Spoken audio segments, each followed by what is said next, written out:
Você é um homem que aceita o que vê, porque pensa estar sonhando. Ironicamente, não está muito longe da verdade. Você acredita em destino, Neo? Não. Por que não? Porque eu não gosto da ideia de não poder controlar a minha vida. Eu sei exatamente o que quer dizer. Está aqui porque sabe de uma coisa. Uma coisa que não sabe explicar, mas você sente. Você sentiu a vida inteira que há alguma coisa errada com o mundo. Você não sabe o que é, mas está ali, como uma farpa em sua mente, deixando-o louco. Matrix? Você quer saber o que é Matrix? Você a vê quando olha pela janela, ou quando liga a televisão. Você a sente quando vai trabalhar, quando vai à igreja, quando paga seus impostos. É o mundo que acredita ser real para que não perceba a verdade.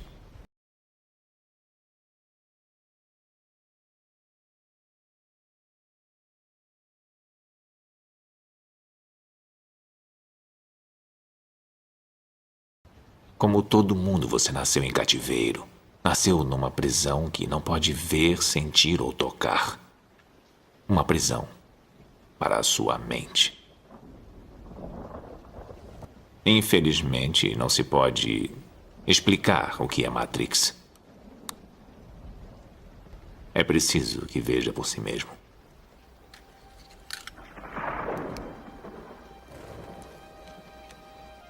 Depois disto, não haverá retorno.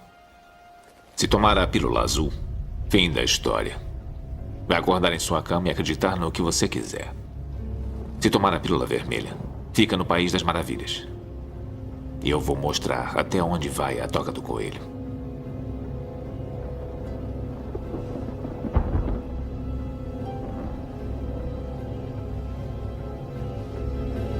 Lembre-se, eu estou oferecendo a verdade, nada mais.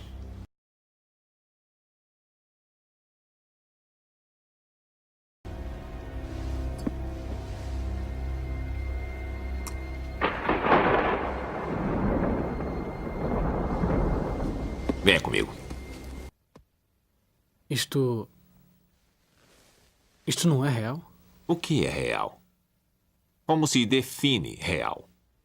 Se você se refere ao que pode sentir, cheirar, provar e ver, então real são apenas sinais elétricos interpretados pelo seu cérebro.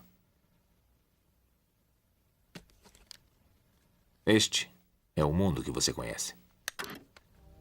O mundo como ele era no final do século XX. Ele existe hoje apenas como parte de uma simulação neurointerativa que chamamos de Matrix. Você tem vivido em um mundo de sonho. Este é o mundo como existe hoje.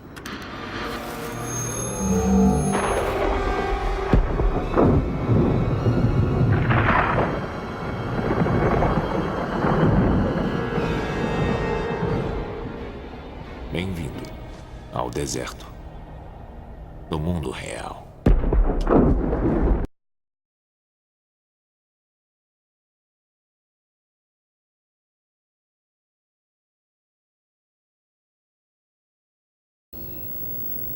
O que é Matrix? É controle. Construído para nos manter sob controle. Para transformar um ser humano nisto. Não. Eu não acredito. Não é possível.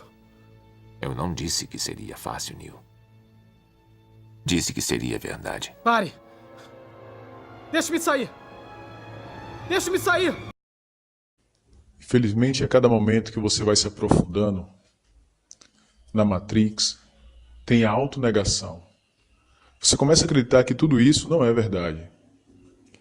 Que é ilusão da mente da pessoa que está lhe mostrando esse vídeo. Que jamais você vai pensar como a pessoa pensa. Mas ao passo que você vai conhecendo mais da Matrix, desse mundo de Satanás, que ele ilude as pessoas, você vai vendo que tudo realmente tem um fundamento. Que tudo aquilo realmente é verdade. Ao passo que você vai conhecendo, vai vendo os fatos, você vai vendo que aquilo é verdade. E ao pouco vai despertando a sua mente para a realidade que as pessoas do mundo vivem preso nessa situação de dinheiro, bebidas, festas, tudo para esconder um vazio que existe dentro do homem, que é a grande questão, a pergunta da humanidade. O porquê estamos na Terra? Qual o motivo, qual o sentido da vida? E é isso que a Matrix não quer que você veja ou venha entender. Porque ao passo que você vier a entender o porquê você está na Terra e qual o sentido da vida, você vai ficar livre de todo esse mundo criado para sufocar e não deixar que você venha pensar. Sabemos que desde o início, a serpente, Satanás, ele mentiu para Eva e continuou mentindo ao decorrer dos tempos. E assim também, o próprio Cristo, o Messias, fala que ele é o pai da mentira. E ele só tem um objetivo, mentir. Ele é que governa esse mundo. Ele sendo governante desse mundo, ele não quer que você veja a verdade, para que você não saia da Matrix. Mas continue o vídeo, você vai ser liberto.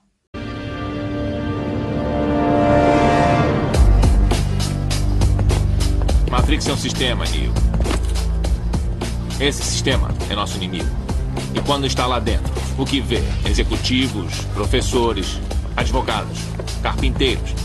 As mentes das pessoas que estamos tentando salvar. Mas até que o façamos, essas pessoas continuam sendo parte do sistema. E isso as torna nossas inimigas. Deve entender. E a maioria dessas pessoas não está pronta para ser desplugada. E muitas estão tão habituadas, tão irremediavelmente dependentes do sistema, que irão lutar para protegê-lo. Estava me ouvindo, Neo? Ou estava olhando para a mulher de vermelho? Eu estava... Olhe de novo. Congele.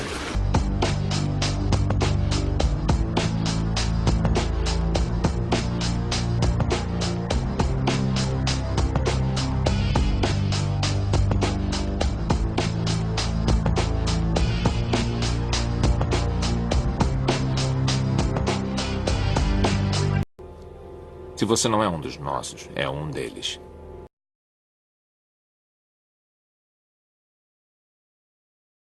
No século XV d.C., uma teoria chamada heliocentrismo afirmava que era o Sol e não a Terra o centro do universo, por contradizer a palavra de Deus.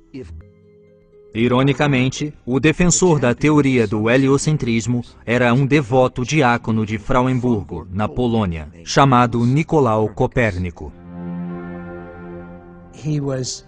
Ele administrava a catedral, coletava impostos, cuidava dos doentes e, nos intervalos, estudava astronomia.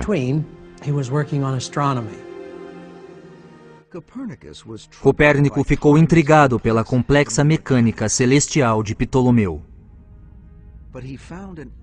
Mas encontrou uma solução inteligente. Quando retirou a Terra do centro do sistema solar,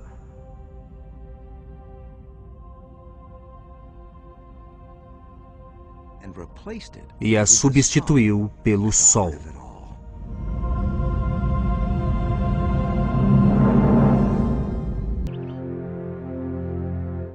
Copérnico também afirmou que a Terra rotacionava dando uma volta completa em torno do próprio eixo a cada 24 horas.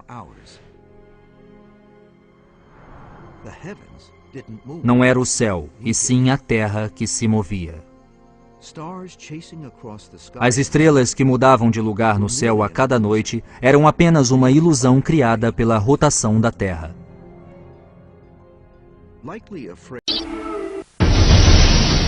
Em 1727, poucas semanas antes de sua morte, um dos homens mais famosos da época está ocupado queimando caixas cheias de seus manuscritos. O que poderia haver ali para ele querer destruir tão desesperadamente? A data da batalha final? Os ingredientes da pedra filosofal? Talvez até a chave da vida eterna? Esse homem foi o pai da ciência moderna. Ele descobriu os segredos da gravidade. Mas parece que maçãs caindo não estavam no topo de sua lista de prioridades. Ele passou a vida estudando secretamente a arte milenar da alquimia, códigos na Bíblia e o momento do fim do mundo. Ele era capaz de ser absolutamente centrado em alguma coisa e obcecado. Ele era uma figura grandemente contraditória. Por que tanto segredo? E o que ele tinha a esconder? É o que vamos saber ao abrirmos os arquivos confidenciais de Sir Isaac Newton. O ano é 1661. Com 18 anos, o jovem Isaac Newton deixa sua casa para cursar a Universidade de Cambridge. Rob Iliffe passou mais de 25 anos estudando os manuscritos de Newton. Em dado momento, no início de 1664, ele assiste a palestras matemáticas de Isaac Barrow. E fica bem claro que, mesmo tão moço, ele é capaz de fazer pesquisas totalmente independentes e originais. Em 1665, a peste negra é uma epidemia espalhando-se a partir de Londres. Newton deixa Cambridge e viaja 160 quilômetros para o norte, para Woolsthorpe, procurando proteção em casa de sua família. Durante os 2 anos que passa ali, ele inventa o cálculo, faz grandes descobertas sobre a natureza da luz e a fatídica maçã supostamente cai, fazendo-o criar a teoria da gravidade. Newton é muito reservado e não tem interesse em partilhar sua obra com o mundo que viria a ser afetado por ele. Newton se arriscou muito permitindo que outros vissem o seu trabalho. Agora fracassou. E Hooke está prestes a sentir a ira de Isaac Newton. Ele envia uma carta de 20 folhas para a Royal Society explicando exatamente por que Hooke está errado e ele certo. Insultos são trocados até que Newton finalmente se cansa. Ele volta para seu próprio mundo e anuncia que não publicará mais nada.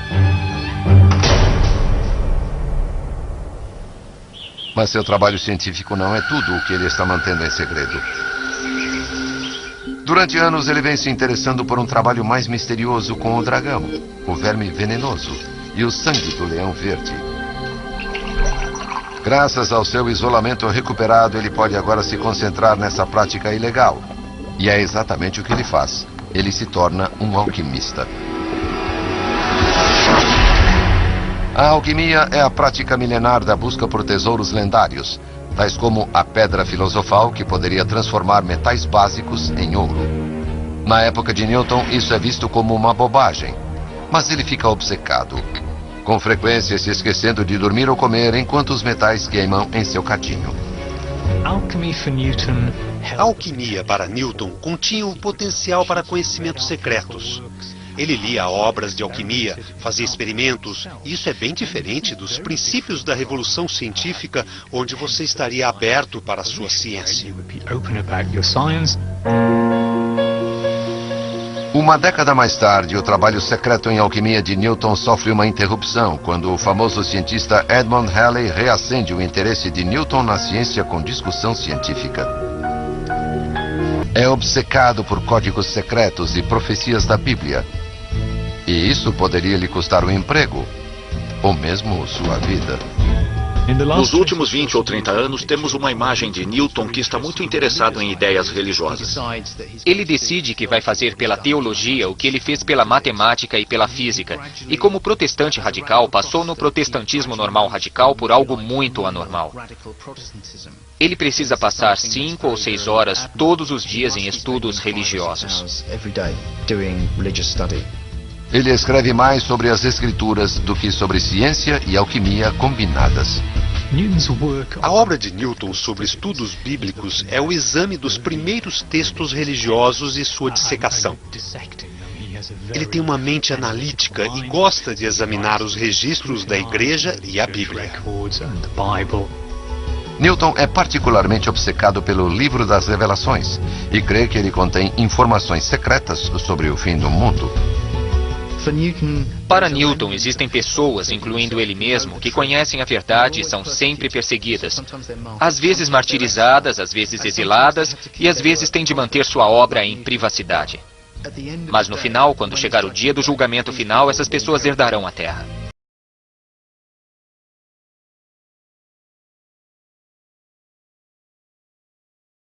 No conceito newtoniano, a gravidade é vista como uma força de atração, e descrita da seguinte maneira: dois pontos materiais se atraem mutuamente com forças cujas intensidades são proporcionais às suas massas e, inversamente proporcionais ao quadrado da distância que os separa.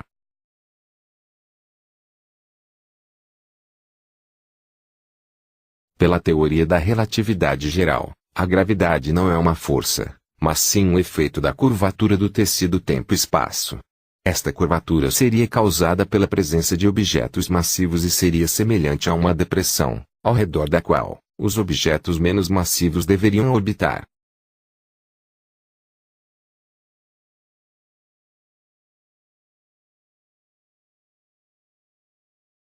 Nas duas principais teorias que se propõem a explicar o fenômeno da gravidade, a massa exerce um papel fundamental, porém, nenhuma delas faz distinção quanto ao tipo de massa, ou seja, nas teorias aceitas, massa é massa. E não importa o seu tipo, somente a quantidade. Porém, vamos analisar melhor esta cena. Aqui vemos que existem alguns objetos sólidos, um líquido e um gás. Será que tudo aqui está sendo atraído com a mesma intensidade? Este é o Zeppelin, um monstro de 14 toneladas, que só voava quando estava com seu balão cheio com gás hidrogênio ou hélio, e podia atingir uma altitude máxima de 4.800 metros. Quando estava com seu balão vazio pesava 8 toneladas, porém, mesmo com massa menor, não saía do solo nesta condição. Também não voava se o seu balão estivesse cheio com qualquer outra substância que não fosse os gases hidrogênio ou hélio, ainda que fosse a mesma quantidade de massa de um destes dois gases. Neste experimento simples temos uma tangerina com casca e outra sem casca. Vamos ver o que acontece quando colocamos as duas em um recipiente com água.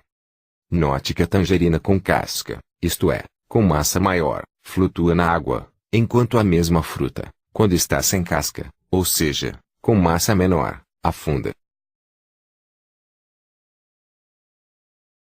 Esta água prateada é na verdade o elemento químico mercúrio, Hg.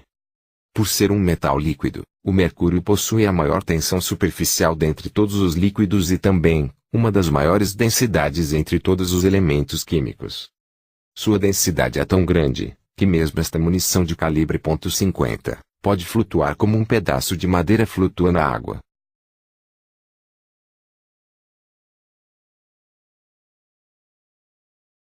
Também esta bola de metal de 200 gramas boia no mercúrio como se fosse uma bola de ping-pong flutuando na água.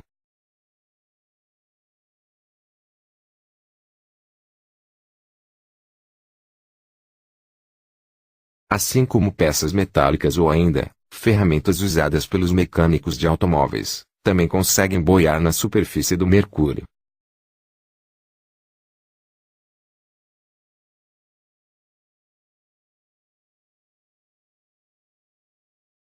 Este experimento reproduz o funcionamento de um submarino.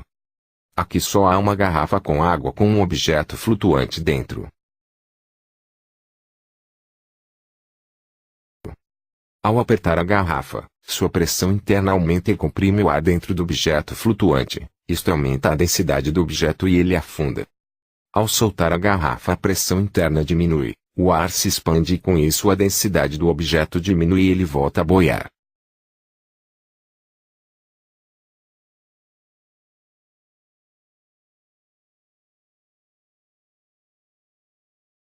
Talvez você já tenha percebido que o Zeppelin, a tangerina, o mercúrio e a garrafa submarino contradizem o conceito de gravidade.